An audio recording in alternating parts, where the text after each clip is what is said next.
Dünya okeanının döwünde nähili sırlar ýatyr. Viktor Veskova Mariana oýunda muňa jogap tapdy. 10.928 metrlik Challenger çökötlüğüne düşen Amerikan alymy we maliýeçisi dünýäniň islendik künjeginde duş gelýän plastik we beýleki zirdibilleri tapdy.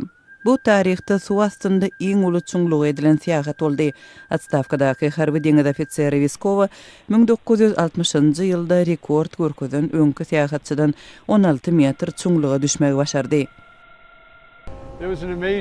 Bu ajaýyp bir tejribe boldy. Su astyna tas 12 sagada çeken akla sygmajak bu seýahatyň 3,5 sagada suwa çümmek, 4 sagada suwun aşagyna bolmak üçin sarp edildi. Meniň pikirimçe başda hiç kim Challenger çökötlüğüne mundan köp galmany. Ýokary galmak hem 4 sagada maldy.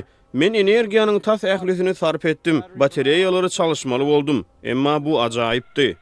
Plastik zirdibiler dünýä okeanynyň iň uly betbaççylyklarynyň biridir. Birleşen Milletler Guramasynyň maglumatlaryna görä, onuň suwdaky möçberi 100 million tonna ýetýär.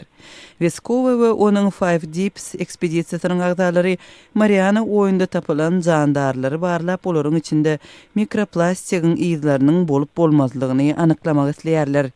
Challenger çökötlüğüne mundan öňkü seýahaty 2010-njy ýylda James Cameron amal aşyrypdy. Rejissor Deep Sea Challenger batiskafynda 10.908 metrlik çuňluga düşmegi başarypdy.